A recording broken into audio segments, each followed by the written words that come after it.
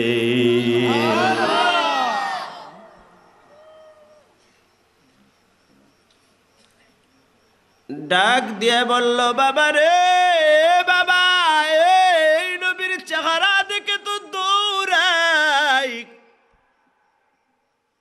এই নবীর চেহারা দেখে তো বারবার এই জন্যই দৌড়াই। বাবা, এই নবীর উম্মত আমার হওয়ার জন্য কি করা লাগবে? কয় কিছু করা লাগবে না, আমার নবীর চেহারার দিকে তাকাইবা, আমার নবীর সাথে কালিমা পড়বা, মুসলমান হইবা, আর কিছু লাগবে না। ডাক দিয়া বলি, ইয়া রাসূলুল্লাহ কালিমা পড়ান, আমাকে আপনার সাহাবী বানান। কয় এত ছোট্ট মানুষ পারবা না? কয় না হুজুর পারবো। বারবার আবদার দিলে আমার নবী কালিমা পড়ায়া দেয়, সাহাবী হইয়া যায়। দিন যায় রাত আসে, দিন যায় রাত আসে, নবীর খেদমতে পড়ে থাকে। একদিন ডাক দেয়, ইয়া রাসূলুল্লাহ আমাকে যে আপনি আসতে বললেন আমি আসলাম, কিন্তু আপনি তো আমাকে কোনো আমল দিলেন না।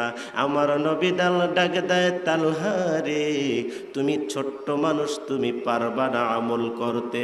না হুজুর দিয়ে দেখেন আমি পারবো। পারবা? আল্লাহর হুকুম 5 ওয়াক্ত নামাজ পড়তে পারবা? হুজুর আমি পারবো। পারবা? আল্লাহর হুকুম মানা যেমন ফরজ, আমি নবীর হুকুম মানাও তেমন ফরজ। আল্লাহু আকবার কন্যা। হযরতে তালহা চিৎকার দিয়ে বলে, ইয়া রাসূলুল্লাহ যেই নবীর কদমে এসে জীবনটা কুরবানি করে দিলাম, ইয়া রাসূলুল্লাহ এই মুহূর্তে আপনার কাছে ওয়াদা দিলাম, আমার আল্লাহর হুকুম মানা যেমন ফরজ, আপনি নবীর হুকুম মানাও তেমন ফরজ আমি স্বীকার করে নিলাম। আমার নবী বলতেছে, দেখি তাহলে তালহা কেমন সাহাবী আর কেমন ওয়াদা দিল। তালহা নেও হাতের মধ্যে তলোয়ারি নাও, দৌড়াও। ওই যে তোমার বাবা সাহাবীদের সাথে কথা বলতেছে, তোমার বাবার গলার নিচ থেকে একটা কোপ মারিয়া তোমার বাবার দেহ থেকে মাথাটা আলাদা করে দাও। নবীর হুকুম মানা, আল্লাহর হুকুম মানা যেমন ফরজ, এ মুসলমান নবীর হুকুম মানাও তেমন ফরজ। কিন্তু জাতির কপাল পুরুষে আল্লাহর হুকুম মানবে, নবীর মহব্বত করবে না, আজীবন সিজদা দিবি, তোর সিজদায় আল্লাহর আদালতে যাবে না, ঠিক কিনা?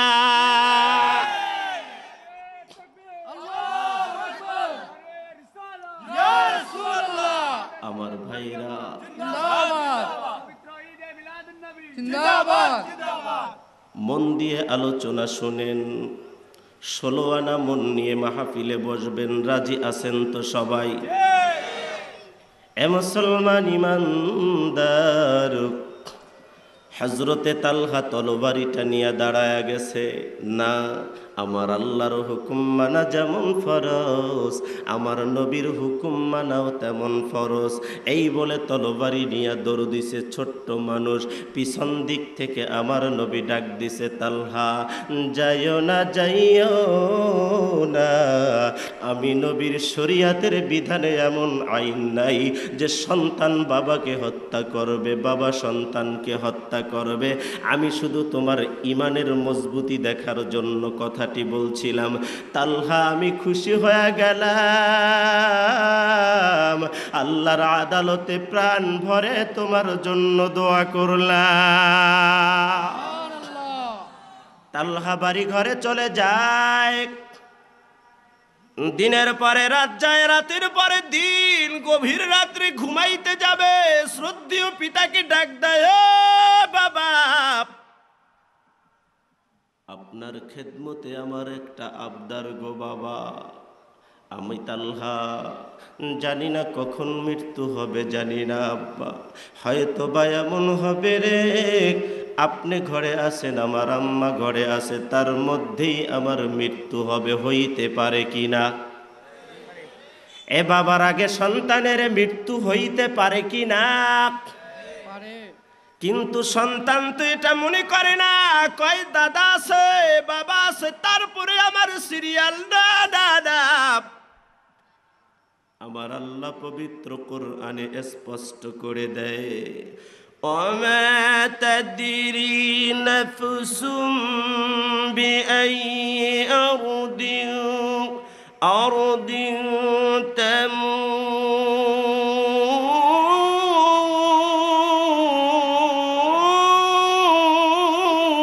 আল্লাহু আকবার। বান্দার মৃত্যু কোন জায়গায় বান্দা জানে না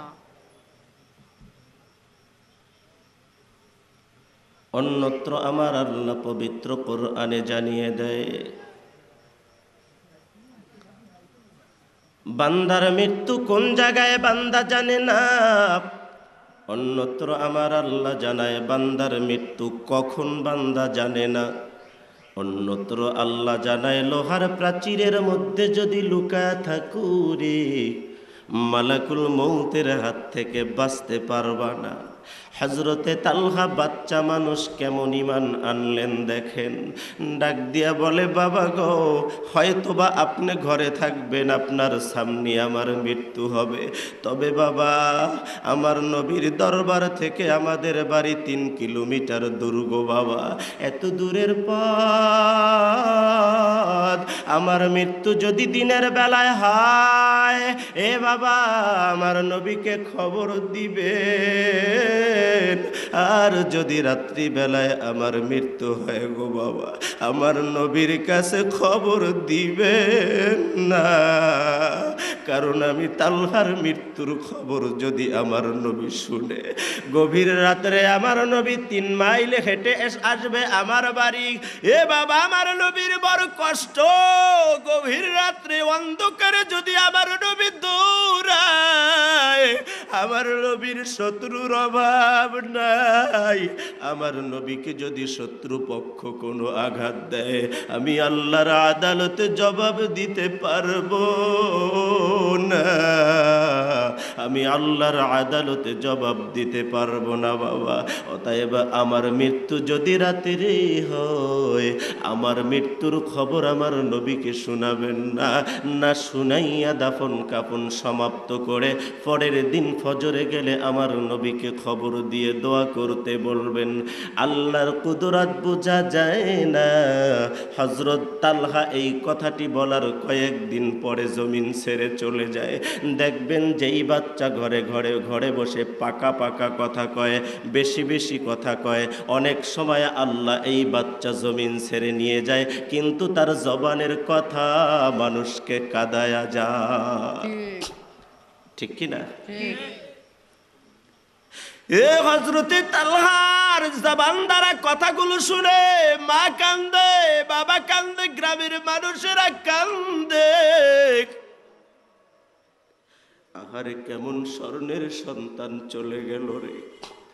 কিন্তু বাবা ডাক দিলেন, খবরদার নবীর দরবারে কেউ যাইও না, আমার নবীকে কেউ খবর দিও না।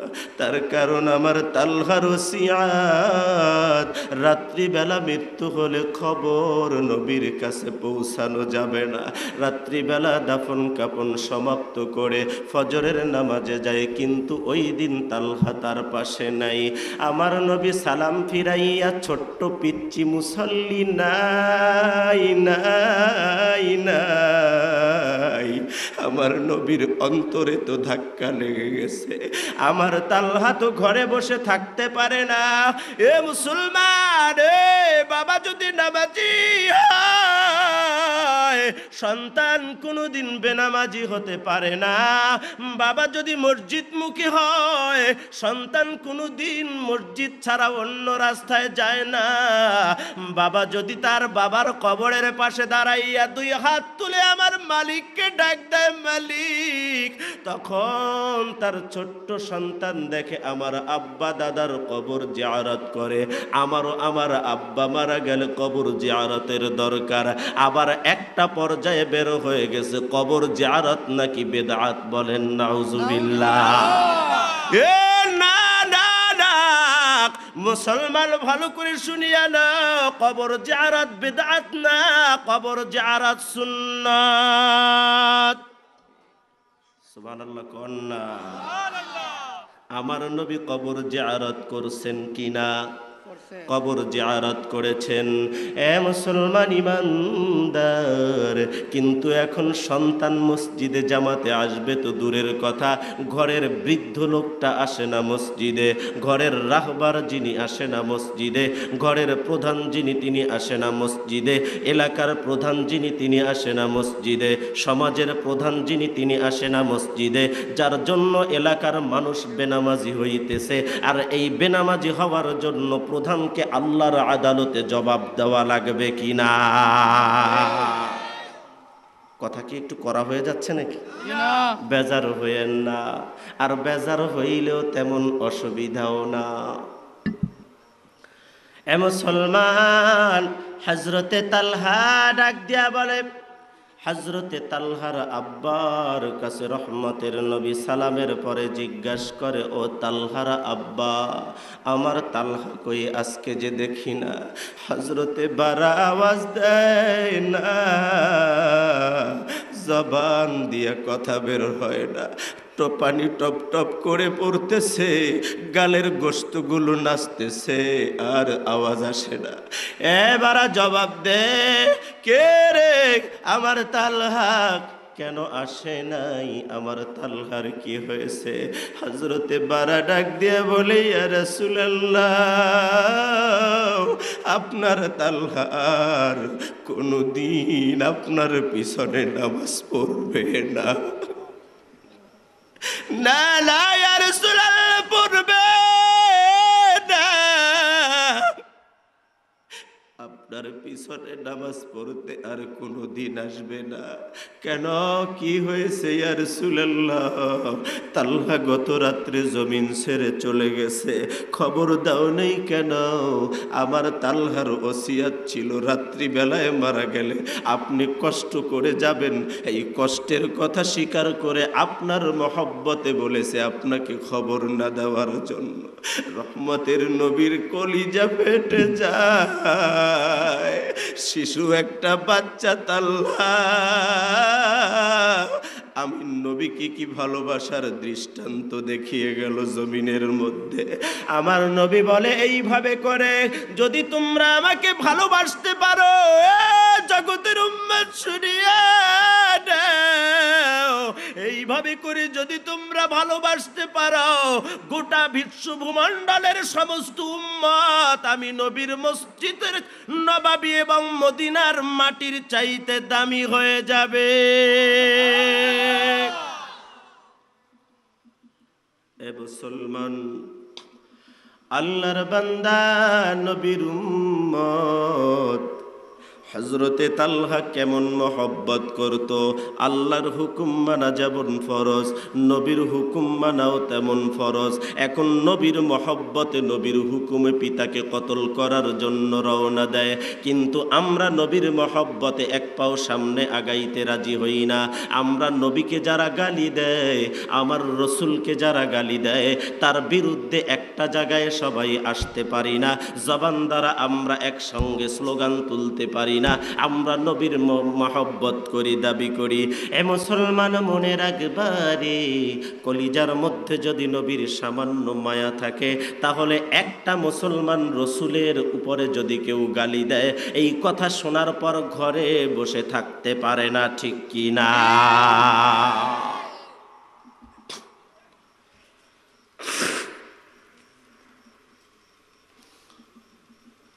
আল্লাহর নবী ডাক দেয়, বারাপ, এ আমার তালহা কোন জায়গায়? ইয়া রাসূলুল্লাহ, তালহা আমার বাড়ির আঙ্গিনায় মাটি দিয়েছি, চলো চলো চলো চলো, আমি একটু তালহার কবরের পাশে যাব। সাহাবীরা বলে, হুজুর আমাদেরকে নিয়ে চলেন, আমরাও বরকতপূর্ণ কবর জিয়ারতে যাই। দৌড়ায় দৌড়ায়, দৌড়াইতে দৌড়াইতে রহমতের নবীর পিছনে হাঁটতেছে। এ কবরের পাশে যাইয়া রহমতের নবীর জান্নাতি হাত বাড়া ডাক দেয়, মালিক। আল্লাহু আকবার কন্যা ডাক দেয়, মালিক রে, মালিক তাকে দেখেন, আমার তালহা আমাকে কত ভালোবাসতো, আমি নবীকে ভালোবাসতো, আমি আমার তালহার প্রতি খুশি। আল্লাহ, আপনি আল্লাহ তালহার প্রতি খুশি হয়ে যান। তালহা আমার প্রতি খুশি, আমিও তালহার প্রতি খুশি, তবে আল্লাহ আমার মন তো মানে না। আমার তালহা কোন অবস্থায় আছে আল্লাহ আমি তো দেখি না। আল্লাহ, আমি এই মুহূর্তে মোনাজাত ছাড়ব না, তালহার অবস্থাটা না জানিয়া আমি ছাড়ব না। আমার আল্লাহ রহমতের নবীর চোখের সামনে তালহার কবরের দরজা খুলে দিলেন। আল্লাহু আকবার কন্যা।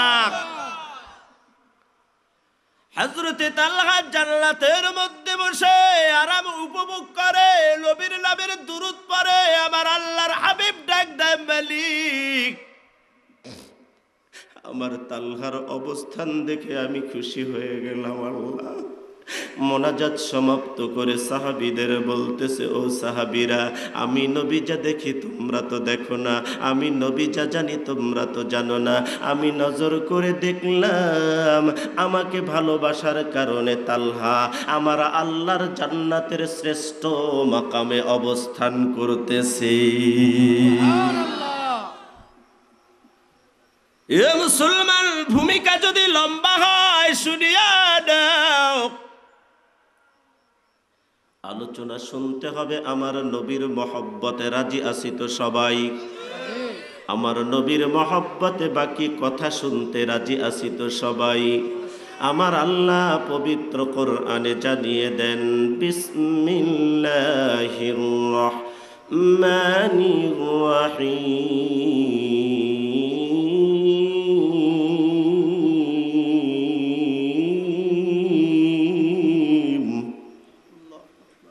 কিছু কোন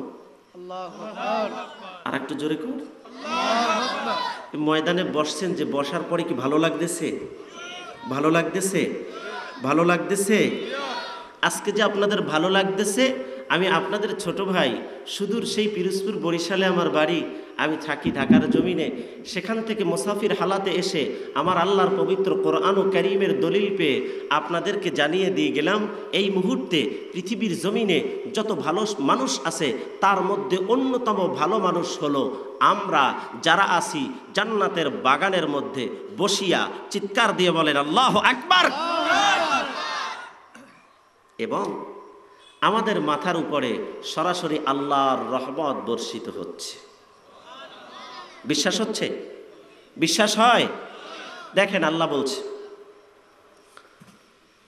ومن أحسن قولا ممن دعا إلى الله وعمل صالحا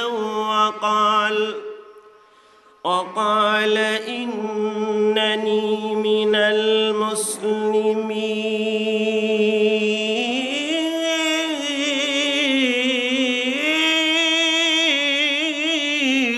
আল্লাহু আকবার।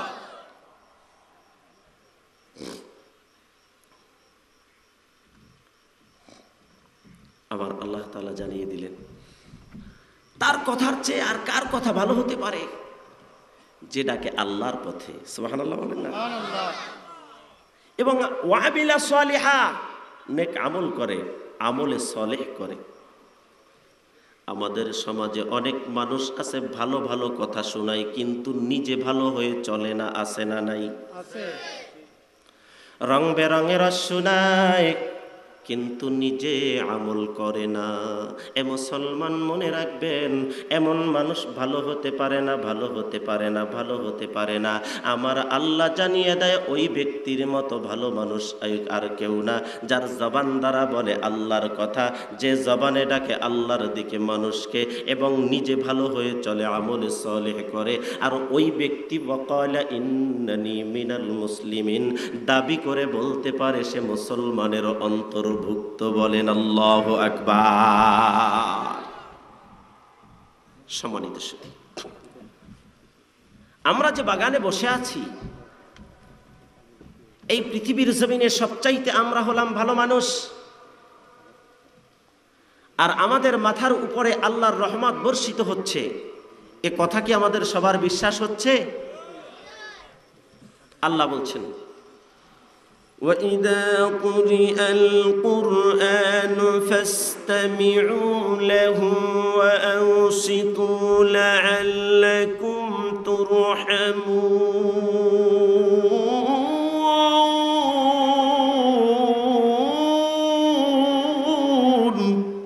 আল্লাহু আকবার। তোমাদের সামনে যখন এই কোরআন কারীম তেলাওয়াত করা হবে, তোমরা চুপচাপ করে শ্রবণ করবা।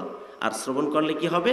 লাআল্লাকুম তুরহামুন, আমি আল্লাহ তোমাদের উপর রহমত বর্ষিত করব। আমার ভাইরা, যেই ময়দানে কোরআন তেলাওয়াত করা হয়, সরাসরি লৌহে মাহফুজ থেকে ওই ময়দানে ফয়েজ আসতে আরম্ভ হয়। সুবহানাল্লাহ কন্যা। আর যেই ময়দানে আমার হায়াতুন নবীর জিন্দিগি দিয়ে আলোচনা করা হয়, আমার নবীর মদিনার টাওয়ার থেকে ওই ময়দানে ফয়েজ আসতে আরম্ভ হয়।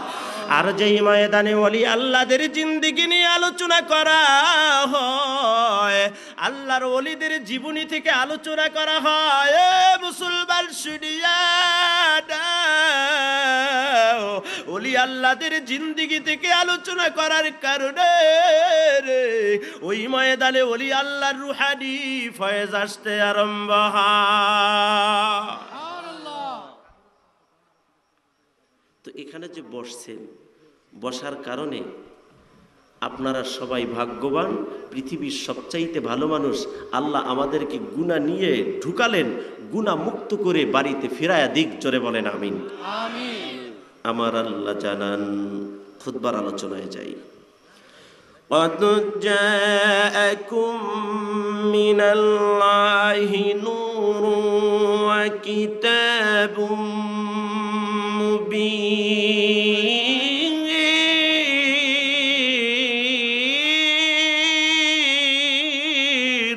আল্লাহু আকবার। আমার পক্ষ থেকে আসছে সুস্পষ্ট একটি কিতাব এবং জ্যোতিষময় একটি আলো। আলো হলো আমার নবী, আর কিতাব হলো আল্লাহ কোরআন। সুবহানাল্লাহ বলেন না? স্পষ্ট করে বুঝে নেন। আমার আলোচনা এখন মূল ধারার দিকে ঢুকব, তবে তার আগে আপনাদের খেদমতে একটু আহ্বান করব। আর এই আহ্বান নবীর প্রতি মহব্বতে দুরূদ পড়ে কার্যকর করব। রাজি আছি তো সবাই? একদিকে সওয়াব, অন্যদিকে কার্যকর। আল্লাহ আমল করার তৌফিক দিক। জোরে বলেন আমিন। যাদের জবান দ্বারা আমিন বলছেন, স্টেজে যারা আছেন তারা তো সামনে আগাইতে পারবে না, আগাইলে পড়ে যাবে। তবে আপনারা যারা আছেন, আমিন যারা বলছেন, একটু হইলেও ধাক্কা দিবেন। আগে গলাটা ধাক্কা দেন, বলেন আহ! এবার শরীর ধাক্কা দিয়া সামনে আগান। আল্লাহুম্মা সাল্লি, এই ধাক্কা দেন। سيدنا مولانا محمد وعلى آل سيدنا مولانا محمد اللهم صل على سيدنا مولانا محمد وعلى آل سيدنا مولانا محمد আমরা সবাই কাবার পাগল, কাবা পাগল মাবুদের, মাবুদ আমার নবীর পাগল, নবী পাগল উম্মতের। আল্লাহুম্মা صل على سيدنا مولانا محمد وعلى آل سيدنا مولانا محمد বসে খুশি না বেজার? যারা খুশি হলেন জবানটা খুলে আওয়াজ দেন, কলিজাটা ভরে আমার আল্লাহকে ডাক দেন, আল্লাহু আকবার। আমার আল্লাহ জানায়, আমার পক্ষ থেকে দিলাম সুস্পষ্ট একটি আলো, আমার বন্ধু, আমার নবী, এ দিলাম একটি কিতাব, যেই কিতাবের শুরু থেকে শেষ পর্যন্ত কোনো ভুল নাই। যেই সময় দিলাম, গোটা দুনিয়ার মানুষ যখন অন্ধকারে নিমজ্জিত, মানুষ কাটাকাটিতে ছিল প্রস্তুত, মারামারিতে ছিল প্রস্তুত, ভাই বোনের মধ্যে জেনা ছিল, সন্তান মায়ের সাথে জেনা ছিল, মানুষ পশুর সাথে জেনা ছিল, অশ্লীল অনৈতিক কাজে যখন গোটা পৃথিবীটা যখন ধ্বংসের উপযুক্ত হলো, এমন সময় রে আমার নবীকে আমার আল্লাহ এই পৃথিবীর জমিনে পাঠিয়ে দিলেন গোটা জগৎকে আলোকিত বানানোর জন্য। বলেন আল্লাহু আকবার। এ মুসলমান, পূর্ব দিক থেকে যখন ফজরের নামাজের পরে সূর্যটা উদিত হয় রে মুসলমান, গোটা জমিনটা আলোকিত হয়ে যায় কি না? গোটা জমিনটা আলোকিত হয়ে যায়। কিন্তু এই আলোকিত হওয়ার পর মানুষ গালাগালি বন্ধ করে না, মানুষ খুনাখুনি বন্ধ করে না, মানুষ অত্যাচার বন্ধ করে না, মানুষ জুলুমের হাত উঠায়া নেয় না, মানুষ এই জমিনের গুনাহগুলো ছাড়ে না। অথচ রাতটা ভর অন্ধকার, এমন একটা অন্ধকার থেকে যদি আমার আল্লাহর কোনোদিন সূর্য না দেয়, একটা মানুষের ক্ষমতা নাই পুনরায় সূর্য উঠানো, ঠিক কিনা বলেন? অথচ ওই মানুষ অন্ধকার থেকে পরের দিন সূর্যের আলো পায়, তারপরে আলো পাইয়া মানুষ আলোকিত হয় না। আমার আল্লাহ জানেন মানুষ আলোকিত হবে না, এই জন্য সূর্য দিয়া জমিন আলোকিত দেয়। আমার আল্লাহ এবার বললেন, এর দ্বারা তো মানুষ আলোকিত হবে না, এর দ্বারা মানুষের ব্যক্তি জীবন পরিশুদ্ধ হবে না, এর দ্বারা মানুষ পরিপূর্ণভাবে কোরআনের জ্ঞান পাবে না, পরিপূর্ণ ইখলাসওয়ালা হতে পারবে না। তখন আমার আল্লাহ আমার নবীকে নবুয়তের লাইট বানাইয়া পাঠায়া দিল। নবুয়তের এমন লাইট দিল রে, সূর্যের আলোতে জগৎ আলোকিত হয় কিন্তু মানুষকে গুণামুক্ত বানাইতে পারেন না। কিন্তু আমার নবীকে নবুয়তের লাইট বানাইয়া এই পৃথিবীর জমিনে যখন পাঠাইল, ওই নবুয়তের লাইটের আলোতে এই জমিনের মানুষগুলো গুনাহ ছেড়ে দিল, জিনা ছেড়ে দিল, খারাপ অভ্যাস ছেড়ে দিল। মুসলমান শুনিয়া দেন, যেই মানুষগুলো প্রতিদিন জিনার অভ্যাস ছিল, ওই মানুষগুলো নারীর ধর্ষণ ছেড়ে দিয়ে রক্ষককারী হয়ে গেল। জোরে বলেন সুবহানাল্লাহ। মিনা ময়দানে একটা মহিলা দূর থেকে আসতেছে, আর টপ টেরর একটা আর এক পাশ দিয়ে যাইতেছে। চিহ্নিত সন্ত্রাসী, বাংলাদেশে এমনও চিহ্নিত সন্ত্রাসী আছে যেই এলাকায় বিবাহ হওয়ার পর আল্লাহ মাফ করুক, আল্লাহ মাফ করুক এটা বলার দরকার নাই, সবচাইতে খারাপ যে কাজটি আছে সে কাজটি সে আগে সম্পাদন করে, তারপরে তার হালাল স্ত্রী তার স্বামীর কাছে দেয়। নাউজুবিল্লাহ বলেন। এরকম ঘটনা পূর্বে শুনছেন কিনা বলেন? একটার নাম ছিল এরশাদ শিকদার, খুলনাতে ছিল না? এরকম বহু এরশাদ শিকদার এখনো আছে যা অপ্রকাশ রয়ে গেছে। এরকম চিহ্নিত মানুষ আছে। যুবকটা আসতেছে, মহিলা দূর থেকে চিনে ফেলেছে, এই তো সেই যার কাছে কোনো মহিলা গেলে নিরাপদে থাকে না। এবার মহিলা আস্তে পিছনের দিকে হাঁটতেছে, আস্তে আস্তে পিছনের দিকে চাইতেছে। যুবক হঠাৎ করে নজর দেয়, ওই তো মহিলা আমাকে দেখে দূরে যাইতেছে। মহিলাকে ডাক দেয়, মা, এ মা, ও মা, ও মা, দাঁড়াও গো মা, যাইও না গো মা। মা বলে ডাক দিলে রে, মহিলার অন্তরে স্বস্তি পায়। মহিলা ডাক দেয়, যুবক, এই ডাক তুমি কই পাইলার যুবক? যুবক ডাক দিয়া বলে, মা, বলুন আল্লাহু আকবার। ডাক দিয়া বলে, মা গো, এ মা, তুমি তো জানো না গো মা, আমি এমন একজন নবীর হাতে আমি ইসলাম গ্রহণ করেছি রে মা। এমন নবীর চেহারার দিকে ঈমান আনলাম, এমন নবীর চেহারার দিকে ঈমানের নজরে তাকাইলাম গো মা। পূর্বে আমি নারী ধর্ষণ করতাম, আজকে নবীর কাছে ঈমান আনার কারণে আমি নারীর সতীত্বের এখন রক্ষককারী হয়ে গেলাম। ডাক দিয়ে বলতেছে, মা গো, এ মা, চিন্তা করবা না, আমার নবীর কাছে ঈমান আনার পর আমার নবী আমাকে বারবার বলে দিয়েছে, ও যুবক শোনো, জেনা করলে শাস্তি হয়, জেনা করলে চেহারা নষ্ট হয়ে যায়, জেনা করলে ধ্বংস হয়, জেনা করলে অনেক ক্ষতি হয়। এইভাবে করে নবীর এই আগমনের মাস, এই নবীর আগমনের মাসে যুবক যদি ভালো হয় না হও, এ যুবক মনে রাখবা, নবীর আগমন শুধু আওয়াজ দিলে চলবে না। নবীর আগমনের মাসে যুবকদের শিক্ষা নেওয়ার দরকার আছে না না? আমার নবীর দরবারে একটা যুবক যায়, ইয়া রাসূলুল্লাহ, আমল যা দেন সব করতে রাজি, তবে জেনা ছাড়তে পারবো না। নাউজুবিল্লাহ। ইয়া রাসূলুল্লাহ, আমাকে অনুমতি দেন, আমি শুধু জেনা করব। আমার নবী ডাক দেয়, যুবক রে, তুমি যে জেনা করবা, তোমার ঘরে মা আছে?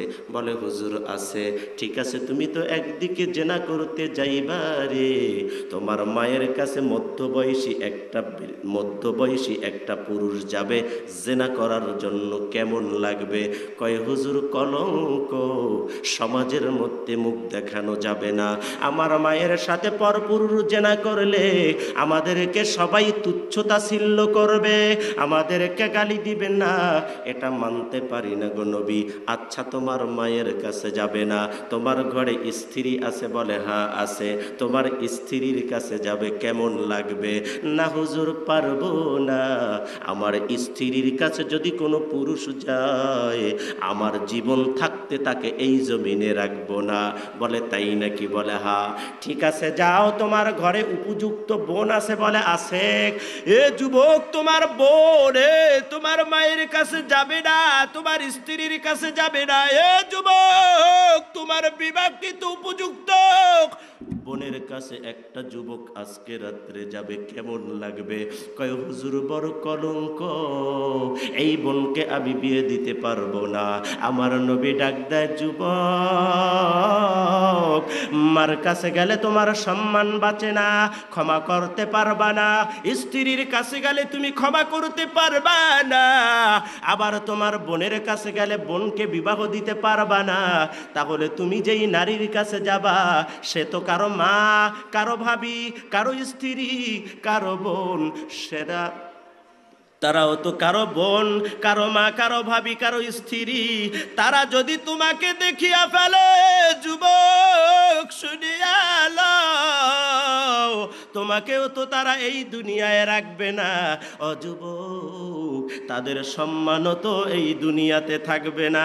আমার রহমাতি নবীর জান্নাতি জবানের সুললিত কণ্ঠের সুন্দর আওয়াজ শুনিয়া রে যুবকের হেদায়েতের মালা আল্লাহ পরায়া দিল। যুবক ডাক দিয়ে বলল, ইয়া রাসূলুল্লাহ, আমি বুঝতে পারলাম জিনা করলে তো ক্ষতি হয়, আযাব হয়, শাস্তি হয়, দুনিয়াতেও হয়, কবরেও হয়, কেলেঙ্কারি হয়, মানুষের ক্ষতি হয়। হুজুর আমি বুঝতে পারছি কত ক্ষতি হবে, এই মুহূর্তে আমি তওবা পড়লাম, আর কোনো দিন আমি জেনার কথা আর বলবো না, জেনা আমি করব না। অতএব ও যুবক, আপনারা যারা এই ময়দানে বসলেন, এই মুহূর্তে হাত জাগাইতে হবে, আওয়াজ তুলে আল্লাহর আদালতে ওয়াদা দিতে হবে, সমাজে জেনা ব্যভিচার করব না, কোনো বোনের ক্ষতি করব না, কোনো দাম্পত্য জীবন ধ্বংস করব না, কোনো মায়ের সতীত্বের উপর আঘাত দিব না। যারা রাজি আছো আল্লাহর আদালতে হাত তুলে দেখা।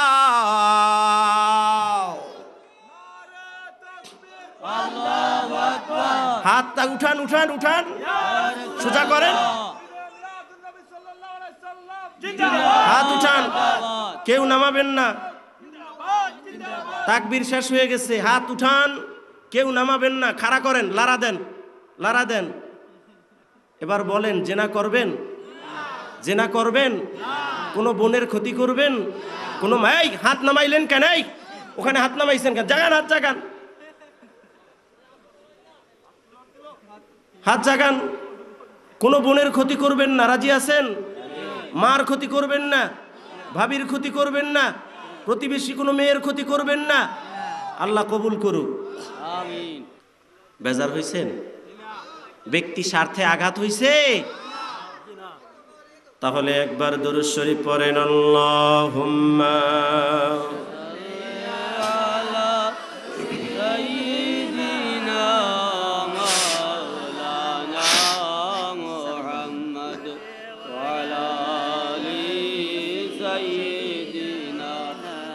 মাওলানা মুহাম্মদ, আল্লাহুম্মা সাল্লি আলা সাইয়্যিদিনা মাওলানা মুহাম্মদ ওয়া আলা আলি সাইয়্যিদিনা মাওলানা মুহাম্মদ। আলহামদুলিল্লাহ পড়েন। বেজার হইছেন নাকি? মাপ চাইলাম। যারা বেজার হইছেন এখন খুশি হয়ে বলেন আলহামদুলিল্লাহ। বেজার হয়ে যারা ব্রেক করে পুনরায় রওনা দিছেন তারা আবার ঘুরান, আল্লাহর খুশির জন্য জান্নাতের রাস্তায় রওনা দেন। আল্লাহ কবুল করুক, আমিন জোরে বলেন। আমার ভাইয়েরা, আমার বন্ধুরা, আলোচনায় মন দেন। যুবক দৌড়ায়, ডাক দিলেন মা, না না না, আমি এই মুহূর্তে আমি আপনার কাছে বললাম, যেই নবীর প্রতি ঈমান আনলাম রে, আমার নবীর কাছে আমি শুনিয়া এমন ঈমান আনলাম, আমি ওয়াদা দিলাম জীবনে আর কোনোদিন জেনা করব না, এবং আমি তাদের সতীত্বের রক্ষককারী হব। মাগো মা, মা, মা গো, কোন দিকে যাইবা চলো, আমি তোমাকে নিজে আগায়া দেই।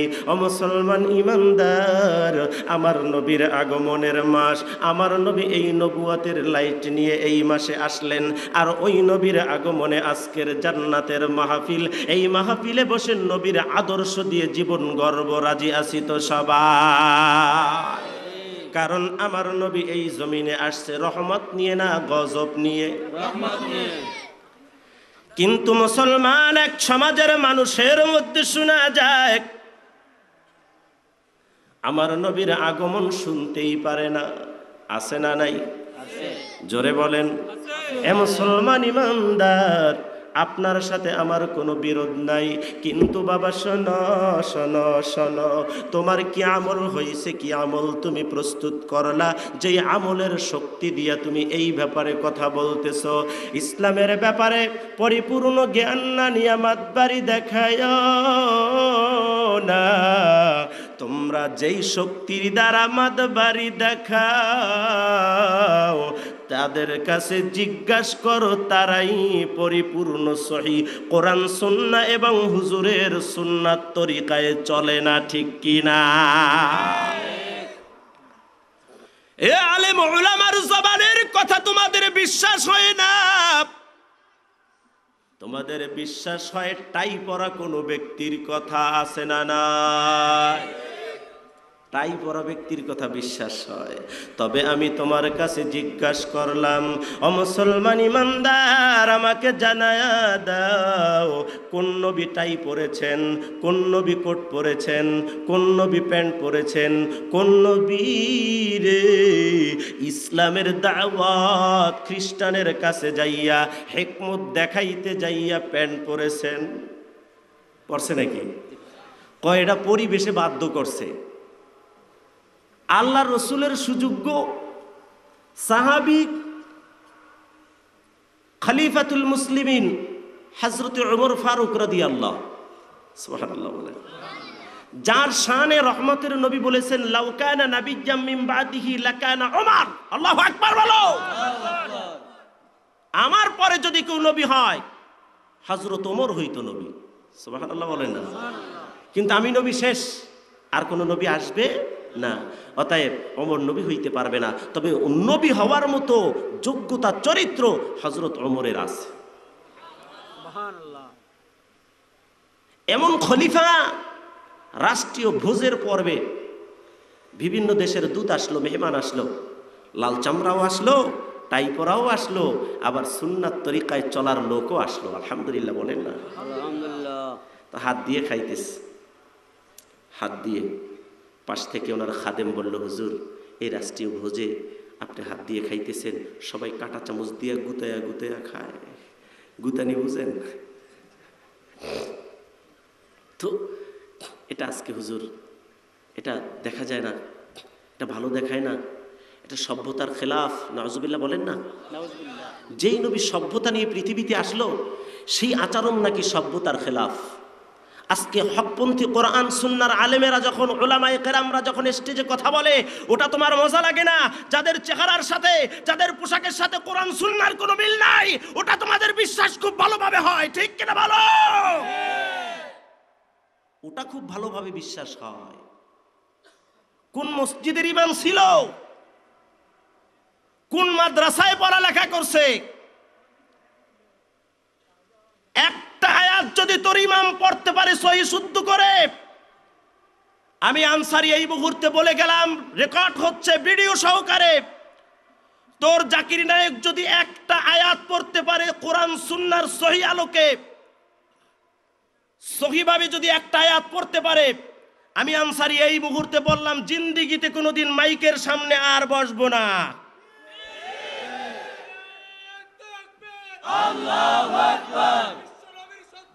হুঁশিয়ার সাবধান। বিশ্বনবীর শত্রুরা গর্জে উঠুক আরেকবার। আল্লাহু আকবার। একটা মানুষকে যাচাই বাছাই করার জন্য আমার নবী একটা মেশিন দিছে। সুবহানাল্লাহ বলেন। আল্লাহ। মেশিনটায় আমার নবী বলছে, যার তেলাওয়াত যত সুন্দর সে তত আল্লাহর কাছে প্রিয়। সুবহানাল্লাহ বলে না? ওহুদের যুদ্ধে মানুষগুলো শহীদ, সব জিন্দা, একটাও মরে না, ঠিক কিনা বলেন? ঠিক। আর তাদের কাছে খালি গুঁড়ো গুঁড়ো গেছে, মইরা গেছে, মাটি গেছে, শেষ শেষ শেষ। আল্লাহর কোরআন পর্যন্ত মারে না। ওরা বলে আহলে হাদিস, ওরা আহলে হাদিস নয়, ওরা আহলে খবিস, ঠিক কিনা বলো? ওরা আহলে হাদিস না, আহলে খবিস। আহলে হাদিস তো যারা হাদিস মানবে, হাদিসের উপরে আমল করবে। যুদ্ধের মধ্যে কিছু সাহাবী শহীদ হইল ওহুদে। নবীর কাছে গেছে, হুজুর অনেক তো শহীদ, এদের তো গোসল দেওয়া লাগবে না, কারণ জিন্দা মানুষের কি গোসল আছে নাকি? জিন্দা মানুষের গোসল আছে? হুজুর এদের জিন্দা, এদের জানাজাও লাগবে না, জানাজা ছাড়া এদেরকে নামায়া দিব, কারণ এরা এই রক্ত মাখা অবস্থায় আল্লাহর আদালতে দাঁড়াবে। সুবহানাল্লাহ। ইমিডিয়েট সময় আমার নবী কাছে গিয়ে বলল, হুজুর তাহলে এই লোকগুলোকে কিভাবে কবরে দিব? অনেক লাশ, এক একটা করে কবর খুলতে অনেক সময়। আমার নবী বলল, 2 জন 3 জন করে এক এক কবরে শোয়া দাও।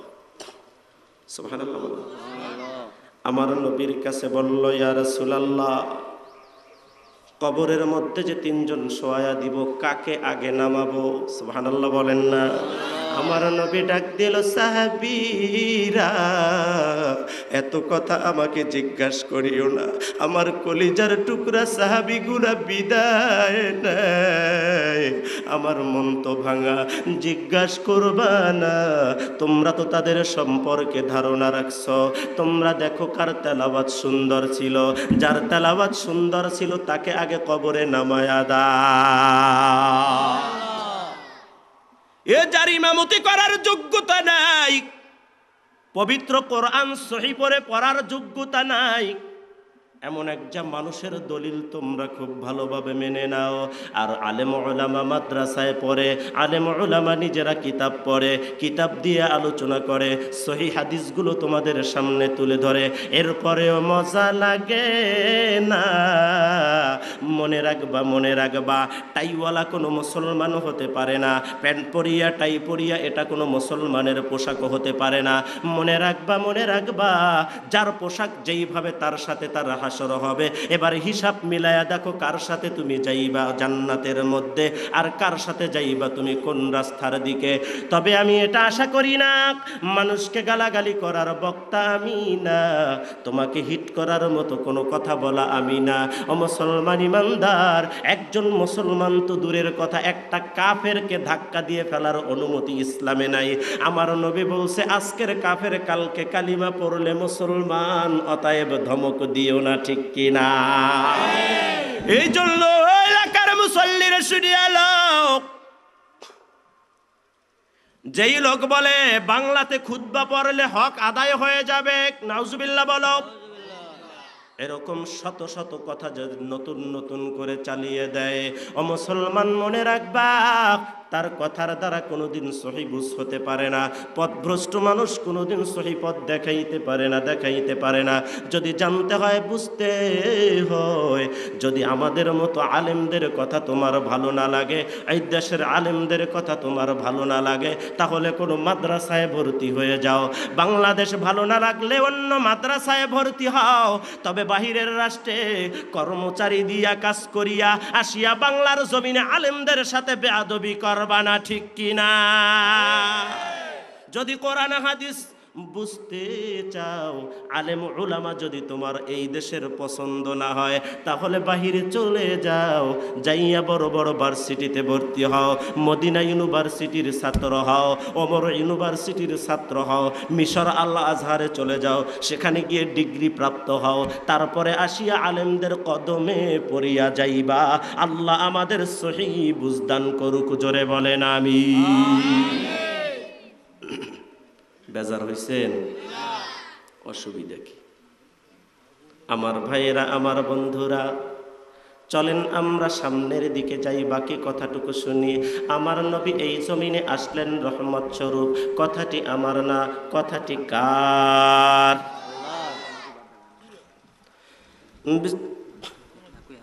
আর কত আগাবে?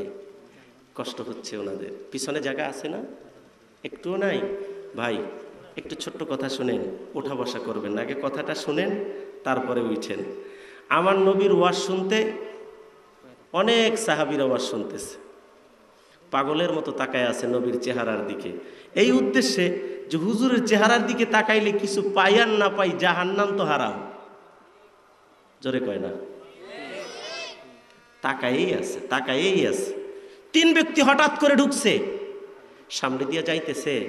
এক ব্যক্তি হুজুরের বয়ান শোনা মাত্র নবীর সুললিত কণ্ঠের আওয়াজ পাইয়া দৌড় দিয়ে এসে নবীর সামনে বসে গেছে, সুবহানাল্লাহ। আর এক ব্যক্তি দৌড়ায় না, শরীরে শক্তি কম, এরকম মানুষ আছে না নাই? তিনি চিন্তা করলো আমার দৌড়াদৌড়ির কাজ নাই, সামনে যাতে জায়গা আছে, জায়গায় বসে যাই, নবীর কথা শুনি। আর এক ব্যক্তি পণ্ডিত, না না কত শুনলাম, দরকার নাই, ঘাড় মুড়িয়ে চলে গেল। আমার নবী তিন ব্যক্তির অবস্থানটা জান্নাতি চক্ষু মোবারকে পর্যবেক্ষণের পর আওয়াজ তুলল উত্তরের মাধ্যমে, আল্লাহু আকবার। ডাক দিল সাহাবী, যেই ব্যক্তি দৌড়াইয়া জান্নাতের বাগানের সামনে বসে গেলা, ও যেন জান্নাতের দিকে দৌড়াইয়া ঢুকে গেল। এ মুসলমান, রহমতের নবী জানাই উম্মত, দ্বিতীয় ব্যক্তি যিনি জায়গা পেয়ে বসে গেল, সেও জান্নাতে বসে গেল। আর যে ঘাড় মুড়ায়া গেল রে, আমার আল্লাহর রহমত থেকে সে নৈরাশ হয়ে গেল, আমার আল্লাহ তাকে এইভাবে জান্নাত থেকে বঞ্চিত করে দিবে, নাউযুবিল্লাহ।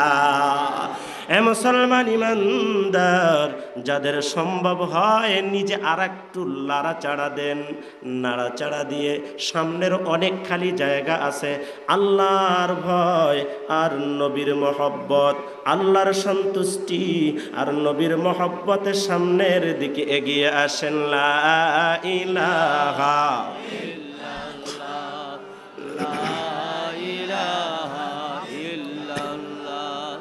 লা ইলাহা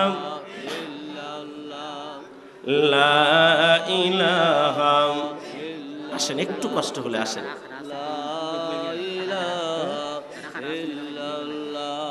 লা ইলাহা ইল্লাল্লাহ, লা ইলাহা ইল্লাল্লাহ, লা ইলাহা।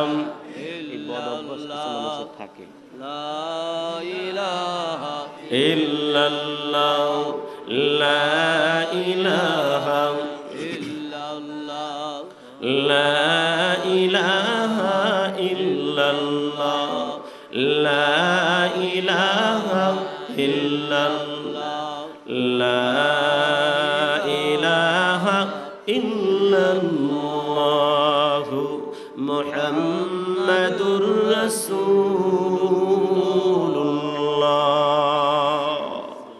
জোরে বলেন, আরো জোরে বলেন, সাল্লাল্লাহু আলাইহি ওয়াসাল্লাম। শিখে নেন, এটা করবেন, অহংকারী করবেন না, তাকাব্বুরি দেখাবেন না। আপনার মতো বহুত কোটিপতিকে আল্লাহ জমিনে একবারে দিছে মিশায়া। ঠিক ঠিক। নবী নূহুর সন্তান ছিল কেনআন, 140 হাত লম্বা। আল্লাহর গজবের তুফান শুরু হইছে, আল্লাহ বলছে যে নবী আপনি ডাক দেন, যারা যারা ঈমান আনবে, তাওহীদ রিসালাতকে যারা বিশ্বাস করবে তারা আপনার প্রতি ঈমান এনে নৌকায় উঠতে বলেন, না হয় গজবে সব ধ্বংস। এক এক করে আসতেছে, কেউ ঈমান আনে আর কেউ ঈমান আনে না। আমার নবী সন্তানের মায়ায় পড়ে ডাক দিছে, ও আমার কেনআন, কলিজার টুকরা সন্তান, আয় বাবা আয়, ঈমান আন, নৌকায় ওঠ। কয় বাবা আপনার আল্লাহ, নাউজুবিল্লাহ বলেন না। এই সমাজে আছে, কয় তোগো হুজুররা, এরকম বলে কিনা, তোগো হুজুররা, হুজুর বলে খালি হ্যাঁ গো। কয় আপনার আল্লাহ, আল্লাহর গজবের তুফান আর কেমন হবে? আমি 140 হাত লম্বা, গজব দিলে পানি দিলে কত আর দেবে? পাহাড়ের মাথায় দেবে, আমি তো সেই যদি পাহাড়ের উপরে দাঁড়াইলেও 140 হাত উপরেই থাকবো। নাউজুবিল্লাহ বলবেন না। এবার সন্তানের মায়ায় পরে ডাক দেয় আমার আল্লাহ, ডাক দেয় পয়গম্বর, একটা বার সন্তানের মায়ায় পরে আর ডাক দিবা না। এতদিন তোমার সন্তান ছিল, কিন্তু ঈমান না আনার কারণে এখন তোমার সন্তান না, এখন তোমার পরিবারের কেউ না, এখন মোমেনদের দলভুক্ত সে না, এখন আল্লাহ তাকে গজব দিয়ে দিবে। যদি সন্তানের মায়ায় একটা ডাক দাও, আমার আল্লাহ নবীর দপ্তর থেকে তোমার নাম কেটে দিবে। কিছুদিন পর চলে যায়, যখন তুফান স্বাভাবিক হয়ে যায়, পৃথিবী স্বাভাবিক, হঠাৎ করে নূহ নবীর একজন বুড়ির কথা মনে পড়ছে। কারণ একজন বুড়ি পয়গম্বরের প্রতি ঈমান আনার পর বলছিল, এ বুড়ি রেডি থাকবা, তৈরি থাকবা, কোন দিন জানি আল্লাহর গজবের ডাক এসে যায়, তুফান শুরু হয়ে যায়, আমি ডাক দিলে আমার কিস্তিতে আসবা, তখন আমি তোমাকে এসে কিস্তিতে উঠায়া নিয়ে যাব, আল্লাহর গজব থেকে বাঁচতে পারবা। তুফান স্বাভাবিক হওয়ার পর ওই বুড়ির কথা মনে হয় নবী নূহ আলাইহিস সালামের। আল্লাহর পয়গম্বর একটা দৌড় দেয়, এ মুসলমান, হযরত বিলাল রাদিয়াল্লাহু তাআলা আনহু, আমার নবীরা তো আশিক, আমার নবীর ইন্তেকালের পর, আমার নবীর ওফাতের পর, আমার নবীর ইন্তেকালের খবর শুনিয়া হযরত বেলাল 3 বছর যেই বস্তিটার মধ্যে বেহুশ অবস্থায় ছিল, ওই বুড়িটা ওই বস্তির মধ্যেই ছিল। রহমতের মুসাল্লিরা শুনিয়া নাও, আল্লাহর পয়গম্বর নূহ আলাইহিস সালাম দৌড়ায়া বস্তির কাছে গিয়া দেখতেছে বুড়ির রুটি ভাজতেছে। সুবহানাল্লাহ কন্যা, কি ভাজতেছে? এটা আমার আলোচনা না, তবে আলোচনা মাঝখানে আসছে এই জন্য বললাম, হেদায়েতের জন্য। বুড়ি দেখা মাত্র দাঁড়ায়া যায়, হুজুর তুফান কবে হবে? আমারে নিতে আসছেন? আল্লাহু আকবার বলেন না। তুফান আসে না গেছে? হুজুর তুফানটা কবে হবে? আমারে নিতে আসছেন? পয়গম্বর নূহ আলাইহিস সালাম সেজদায় পড়ে ডাক দেয়, মালিক, মালিক, 140 হাত লম্বা আমার সন্তান কেনান, এই কেনানের আপনি ভাষায় আনিলেন আল্লাহ, আর এই বুড়ির বাড়ি কেমনে আপনি হেফাজত করলেন আল্লাহ। আমার আল্লাহ ডাক দিল, নূরে, আমি আল্লাহর প্রতি যারা ঈমান আনবে, আমি আল্লাহর দাসত্ব যারা করবে, আমি আল্লাহ এক যারা স্বীকার করবে, যদিও তুমি নূহ ভুলিয়া যাও রে নূহ, শুনিয়া লাও, আমি আল্লাহ ওই বুড়িকে ভুলি নাই, আমি আল্লাহ ওই বুড়িকে ভুলি নাই। অতএব মুসলমান অহংকারী করবানা, অহংকার করবানা, অহংকার করবানা। অহংকার যার মধ্যে আছে আমার আল্লাহর ধ্বংস তার উপরে আছে। আল্লাহ আমাদের সহি বুঝদান করুক, জোরে বলেন আমিন।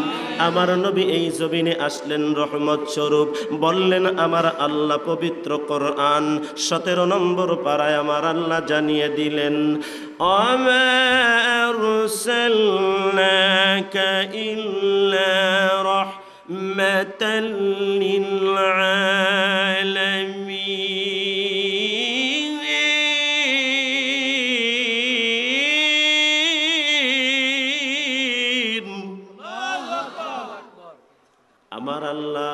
রহমতের নবীকে এই জমিনে রহমত স্বরূপ পাঠিয়ে দিলেন, বরকত স্বরূপ পাঠিয়ে দিলেন, নেয়ামত স্বরূপ পাঠিয়ে দিলেন।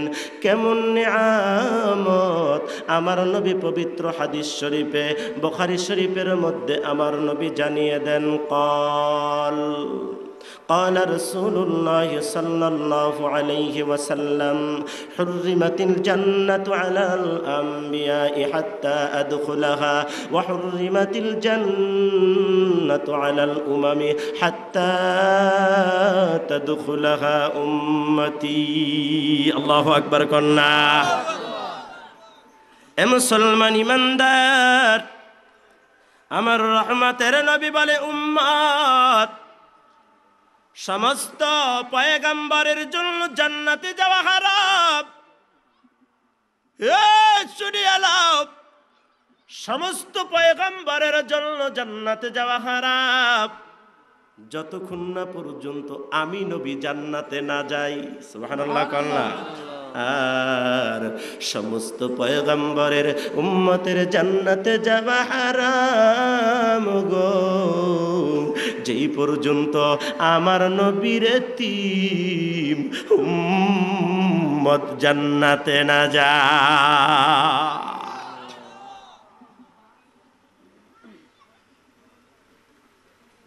আমার ভাইরা, আমার বন্ধুরা,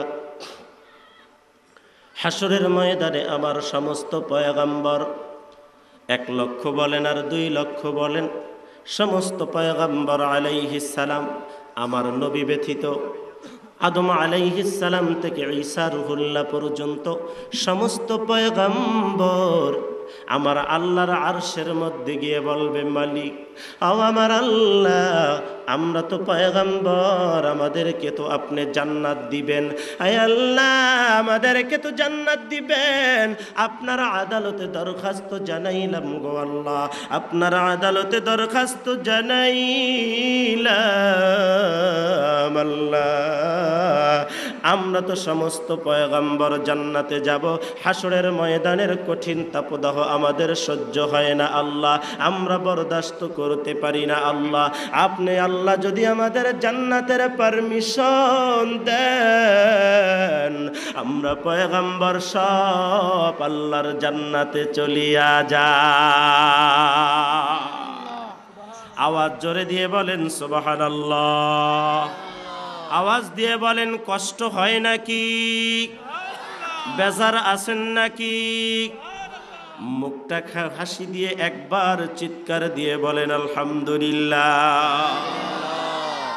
আমার ভাইরা, আমার আল্লাহর কাছে যেই মাত্র জান্নাতের যাওয়ার জন্য প্রস্তাব দিবেন সমস্ত পয়গম্বর, হযরতে জিবরাইল আলাইহিস সালামের কাছে এরকম ছোট্ট একটা চিঠি পাঠাবেন আমার আল্লাহ, যাও পয়গম্বররা যেহেতু জান্নাতে যেতে চায়, যাও জান্নাতের সার্টিফিকেট দিয়ে দিলাম, পয়গম্বর সবাই জান্নাতে চলে যাক। হযরত জিবরাইল আলাইহিস সালাম আদম নবীর কাছে এসে বলবে, ও আদম আলাইহিস সালাম, আপনি জান্নাতের সার্টিফিকেট চেয়েছেন, জান্নাতের পারমিশন চেয়েছেন? বলে হ্যাঁ। কয় এই নেন আমার আল্লাহ কুদরতি হাতে একটা দস্তখত দিয়ে দিয়েছে, আপনি আল্লাহর জান্নাতে চলে যান। সমস্ত পয়গম্বর খুশি হয়ে গেছে, সমস্ত পয়গম্বর খুশি। খুশি হয়ে তারা জান্নাতের দরজার সামনে গেছে। তো দরজার সামনে গেটে, জান্নাতুল ফেরদাউসের গেটের দরজায় যে দারোয়ান ছিল, দারোয়ানের নাম কিতাবে আসছে হযরতে রেদওয়ান। সুবহানাল্লাহ বলেন। সুবহানাল্লাহ। রেদওয়ান, রেদওয়ানের কাছে নিয়ে এই চিঠিটা দিছে, এই নেন এই চিঠি, আদম আলাইহিস সালাম দিছে, নেন। বেহেশতের টিকিট পাইছে। শরীর এখন গরম না ঠান্ডা? গরম। দেন, দরজা খুলে দেন। মিয়া সহ্য হইতেছে না, কাগজখানা হাতে নিয়া পয়গম্বর আদম আলাইহিস সালামের হাতে আবার ফেরত দেয়। ডাক দিয়ে বললেন, আদম, আদম গো, যেই পারমিশন আপনি দিলেন, এই পারমিশনের দ্বারা জান্নাতের দরজা খোলা যাবে না। সুবহানাল্লাহ জোরে বলেন না? ডাক দিয়া বলা হয়, কেন জান্নাতের দরজা খোলা হবে না? এই দস্তখত, এই কাগজের মধ্যে কি আমার আল্লাহর পারমিশন যুক্ত দস্তখত নাই? হযরত রিদওয়ান বললেন আছে। এরপরেও কেন খোলা যাবে না? কয় আদম গো, যেই আল্লাহ আপনাকে একবার দরখাস্ত দিয়ে জান্নাতের পারমিশন দিয়েছে, ওই মালিক আমাকে বার আমাকে বলে দিয়েছে, ও রিদওয়ান ভালো করে শুনিয়া নাও, যতক্ষণ না পর্যন্ত আমি আল্লাহর কুদরতি দস্তখতের পাশে রে আমার বন্ধু কামলিওয়ালার দস্তখত না যাবে রে, ওই পর্যন্ত জান্নাতের দরজা তোমরা খুলবা না।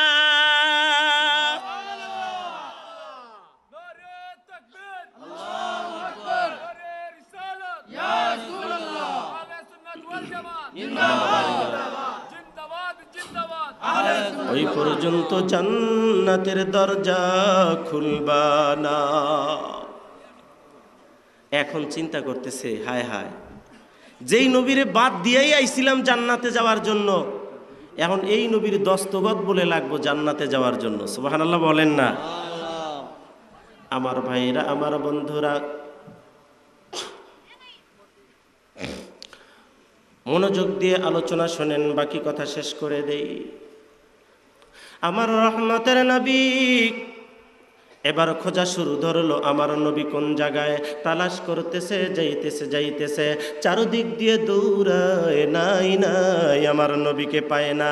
এবার মিজানের পাল্লার কাছে আদম আলাইহিস সালাম থেকে ঈসা নবী পর্যন্ত সমস্ত পয়গম্বর দৌড়ায়, যাইয়া মিজানের পাল্লার কাছে দেখতেছে ইমাম হাসান হুসাইন রাদিয়াল্লাহু তাআলা আনহুমা দুই ভাই মিজানের পাল্লার পাশে বসে বসে নবীর উম্মতকে জান্নাতে পার করতেছে। বলেন আল্লাহু আকবার। এ মুসলমান, মনোযোগ দিয়ে কথা শোনো।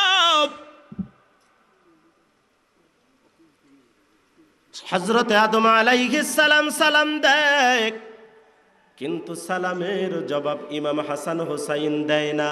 জিজ্ঞাসা করলো, কেন আসছেন?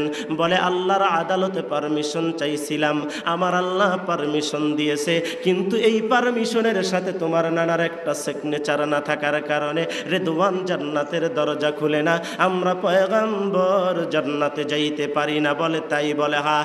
এ পয়গম্বর, ধিক্কার দিলাম আপনাদের জীবনের প্রতি, আপনারা এতগুলো পয়গম্বর আসছেন আমার নানার কাছে সিগনেচার নেওয়ার জন্য, দুনিয়াতে কিছু না কিছু উম্মত সমস্ত পয়গম্বরের ছিল গো। পয়গম্বরেরা সমস্ত উম্মতদেরকে হাসরের ময়দানে ভাসাইয়া, তোমরা যে আজকে জান্নাতের পারমিশন নিতে আসলা, নবীর প্রতি কি মায়া নাই? তোমার উম্মতদের প্রতি কি মায়া নাই? 12 রবিউল আউয়াল আমার নবী যেই দিন জবিন ছেড়ে বিদায় হবেন, আমাদের দুই ভাইকে ডাকলো, আমরা আসলাম। আমাদের দুই ভাইকে কলিজার সাথে চাপ দিয়া বলল, ও হাসান হোসাইন, শুনে নাও, আমি তো হাসরের ময়দানে পাগলের মতো দৌড়াবো, একটা দৌড় দিব পুনসেরাতের গোড়ায়, আর একটা দৌড় দিব জাহান্নামের গোড়ায়, একটা দৌড় দিব মিজানের পাল্লায় রে। ওই দিন তোমরা আমার এক পক্ষে একটা দায়িত্ব পালন করতে পারবা কিনা?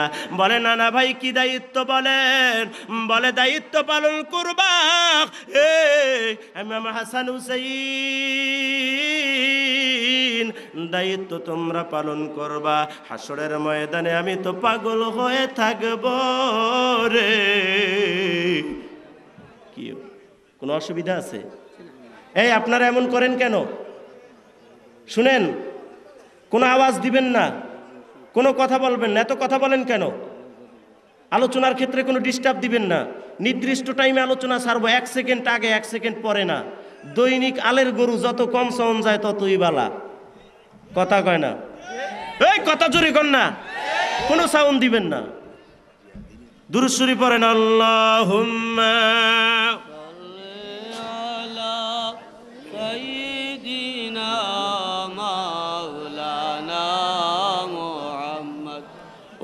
على آل سيدنا مولانا একটু চিৎকার দিয়ে বলেন আলহামদুলিল্লাহ। আমার ভাইরা, আমার বন্ধুরা, মনোযোগ দিয়ে আমার সংক্ষেপে কথাটা শুনে নেন।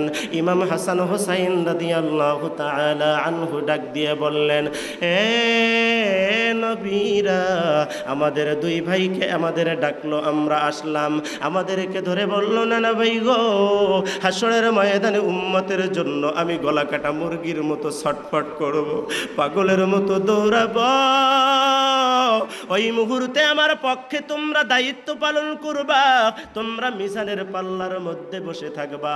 আমার উম্মতের যেই জায়গায় নেক এবং বদেরা ওজন দেওয়া হবে, যদি দেখো আমার উম্মতের বদ বেশি রে, নেক বড় কম, ওই জায়গায় আমার উম্মতের নেকের পাল্লার উপর শহীদানদের রক্ত মাখা জামা কাপড় আর কারবালার শহীদানদের রক্ত মাখা জামা কাপড় দিয়ে রে আমার উম্মতের নেকের পাল্লার মধ্যে দিয়া আমার উম্মতকে তোমরা জান্নাতের ব্যবস্থা করে দিবা। ইমাম হাসান হোসাইন রাদিয়াল্লাহু তাআলা আনহুমা তিনারা দুই ভাই ডাক দিয়ে বললেন, নানা ভাই, কারবালার শহীদানদের রক্ত মাখা জামা কাপড় মিজানের পাল্লায় দিলেও যদি আপনার উম্মতগুলো জান্নাতি না হয়, তাদের নেকের পাল্লা যদি হালকা হয়ে যায়, তখন আমরা কি করব? আমার নবী দুই চোখের পানি সারিয়া দেয়, ডাক দিয়া বলে, ইমাম হাসান হুসাইন, যদি আমার উম্মতের নেকের পাল্লা হালকা হয় রে বাবা হাসান হুসাইন, শুনে এলো, তোরা দুই ভাই পাল্লার মধ্যে উঠে বসে থাকবি, তারপরেও আমার উম্মত যেন দোজখে না যায়। ও নবীরা, আমরা তো সেই নবীর দেওয়া, আমার নানার দেওয়া দায়িত্ব পালন করতেছি। ও ইমাম হাসান হোসাইন, ভালো কথা, তোমরা দায়িত্ব পালন করতেছ, কিন্তু রে আমরা এতগুলো পয়গাম্বর, আদম থেকে ঈসা নবী পর্যন্ত সমস্ত পয়গাম্বর সালাম দিলাম, সালামের জবাব কেন দিলা না? আমার ইমাম হাসান হোসাইন জবাব দেয়, আদম গো বেজার হইও না, আমার নবী নিষেধ করেছে, আমার নানা নিষেধ করেছে রে, যেই পর্যন্ত আমার একটা উম্মত জান্নাতের মধ্যে যাইতে রে বাকি না থাকবে রে, ওই পর্যন্ত কোন পয়গাম্বরের সালামের জবাব দেওয়া নিষেধ আছে। কোন পয়গাম্বরের সালামের জবাব দেওয়া যাবে না। সমস্ত পয়গাম্বর বেকারার হয়ে যায়, পাগল হয়ে যায়, দৌড়ায়, কোথায় পাবো মুস্তাফা, কোথায় পাবো পয়গাম্বর, কোথায় পাবো নূর নবী হযরত। আল্লাহু আকবার কোন, দৌড়ায় দৌড়ায়, আরশের মধ্যে গিয়ে দেখতেছে আমার নবী সেজদায় পড়ে কান্দে রে কান্দে। আল্লাহুম্মা রাব্বি হাবলি ইয়া উম্মতি ইয়া উম্মতি। এইভাবে করে আমার নবী সেজদায় কান্দে। পয়গম্বর আদম আলাইহিস সালাম থেকে ঈসা নবী পর্যন্ত সমস্ত পয়গম্বর সমস্বরে সালাম। পয়গম্বর মাথা উঠাইয়া দেখতেছে নবীদের বিশাল বড় জামাত। এ পয়গম্বর, আপনারা কেন আসছেন এই জায়গায়? বলে, আপনার কাছে আসলাম। কেন আসছেন? আল্লাহর আদালতে জান্নাতের পারমিশন চাইলাম, আল্লাহ জান্নাতের পারমিশন দিল, তবে এই পারমিশনের সাথে আপনার একটা দরখাস্ত লাগবে, না হয় রেদওয়ান জান্নাতের দরজা খুলে না। আমার নবী জানায়, আপনারা কি জানেন না হুররিমাতিল জান্নাতু আলাল আমবিয়াই হাত্তা আদখুলাহা, ওই পর্যন্ত আমি কোনো পয়গাম্বরকে ওই পর্যন্ত কোন পয়গাম্বরের জান্নাতের মধ্যে যাওয়া হারাম, যেই পর্যন্ত আমি নবী জান্নাতের মধ্যে না যাই, আর ওই পর্যন্ত আপনাদের কোন পয়গাম্বরের উম্মত যাইতে পারবে না, যেই পর্যন্ত আমি নবীর উম্মত জান্নাতের মধ্যে না যাবে। বলেন আল্লাহু আকবার। এ পয়গাম্বরেরা চলিয়ে যাও। আমি পয়গাম্বর কাউকে আজকে পারমিশন দিতে পারবো না যতক্ষণ না পর্যন্ত আমার উম্মতগুলো জান্নাতের মধ্যে না যাবে। হে মুসলমান, ওই ময়দানে একটা দল উম্মত হবে, জান্নাতেও যাবে না জাহান্নামেও যাবে না। জান্নাত এবং জাহান্নামের মাঝখানে একটা ভূমি থাকবে, যেই ভূমিটার নাম কিতাবে পড়লাম আরাফ ভূমি। জোরে বলেন কি ভূমি? আরো জোরে বলেন কি ভূমি? ওই ভূমিটার নাম হলো আরাফ ভূমি। আপনারা কথা বলতে কষ্ট হয়? আল্লাহ জবান দেয় নাই? জোরে বলেন তো কি ভূমি? আরাফ ভূমি। ওই ভূমির মধ্যে কিছু উম্মত থাকবে যারা জান্নাতেও যাবে না জাহান্নামেও যাবে না। তারা বারবার জান্নাতের দিকে তাকাইয়া আফসোস করবে, আবার জাহান্নামের আগুন দেখিয়া কান্দে। আল্লাহ, বেশি নেক না থাকার কারণে আমরা তো আজকে জান্নাতে যাইতে পারলাম না, তবে ভয় লাগে রে, না জানি জাহান্নামে পড়িয়া যায়। এইভাবে করে মানুষগুলো মাঝখানে দাঁড়ায় কাঁদবে। আমার নবী আল্লাহর আদালতে বলবে, আল্লাহ, আমার উম্মত কি সব জান্নাতে গেছে? না বন্ধু, যায় নাই। কোথায় আছে হাবিব? বন্ধু রে বন্ধু, আপনার কিছু উম্মত আরব ভূমিতে বসে কাঁদতেছে। আল্লাহ দয়া করেন না, পারমিশন দেন না গো আল্লাহ। এমন সময় আমার আল্লাহ বলবে, যান, পারমিশন দিয়ে দিলাম। আমার আল্লাহ পারমিশন দেওয়ার পর আমার নবী আরব ভূমিদেরকে সবাইকে জান্নাতে পাঠাইলেন। আল্লাহর আদালতে বললেন, আল্লাহ, আমার উম্মত আর কি বাকি আছে? আমার আল্লাহ ডাক দিবে, আপনার উম্মতগুলো জাহান্নামের আগুনে পুড়তেছে। আমার নবী নিজের শরীরের চিন্তা করবেন না, নিজের দেহের চিন্তা করবেন না, নিজের বাঁচার চিন্তা করবেন না। উম্মত আগুনে পুড়তেছে খবর পাইয়া আমার নবীজি উড়ন্ত পাখির মতো ঝাঁপ দিয়ে জাহান্নামের আগুনের মধ্যে পড়িয়া যাবে। বলেন আল্লাহু আকবার। পাখির মতো উড়িয়া উড়িয়া আমার নবী গুনাহগার উম্মত ধরিয়া ধরিয়া আল্লাহর জান্নাতে পাঠায়া দিবি।